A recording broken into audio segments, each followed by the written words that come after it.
So the 9/11 tourist guy is an early internet meme. It shows up in the sort of aftermath of the 9/11 attack on the United States. And it's a photo of a man standing at the top of one of the World Trade Center towers.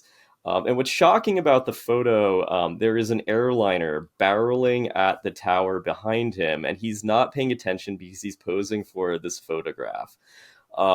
So this image, it was a digital image. It was circulating via email because this is 2001, 2002. This is before social media was a thing.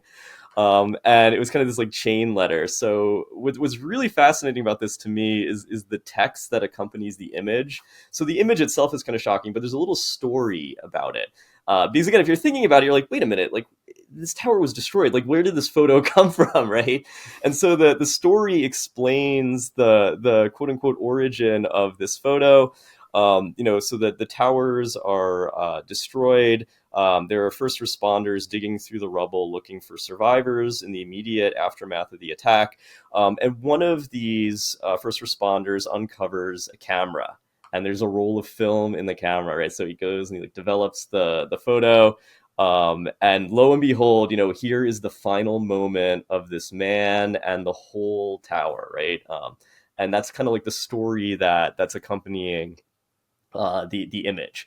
And so immediately there's intense speculation, right? Is this real? Is this fake? It seems kind of compelling, right? I mean, the photo, doesn't look obviously false, though. Again, you sort of question, what are the odds this photo was captured at this exact moment? There's still some question too about the recovery of the camera. It's like this is a catastrophic failure of this building, right? How in the world did this camera survive to recover this photo? The story may be plausible, but people are skeptical. And so eventually, the tourist guy comes forward. Yes, he was not killed. He was from Hungary, and it was all a hoax. And he says, "Look, like I did it, and I just used photo editing software to create this photo." And that, of course, leads to like a secondary controversy as to whether or not it's ethical to do things like this.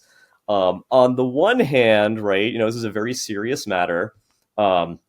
Many people died in the attack, right? It led to disastrous foreign policy decisions, right? Many people died in subsequent actions, right, because of this attack. It was sort of making light of a very serious matter that you shouldn't be joking about.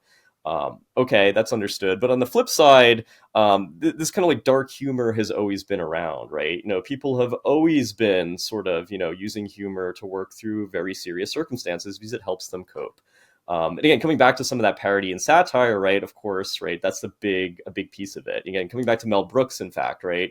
He's making fun of very serious matters like the Holocaust, the Spanish Inquisition. But that's again helping people sort of like deal with the serious nature of history. And that kind of sets the tone, I think, for the conversation we're having now about, right, again, all this content on the internet, right? Like memes, like some of them look pretty aggressive, right? Is that bad? All of them seem to be humorous in some capacity, right? These days, and that's kind of the evolution then of the 9/11 tourist guy photo. Like it keeps going, which is really fascinating. It is a proper meme genre.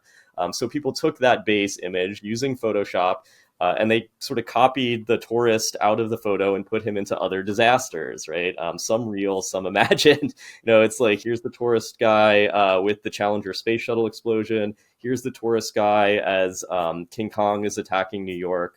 Right. So this just continues on, right? So it's kind of clear like what sort of went out at the end of the day, right?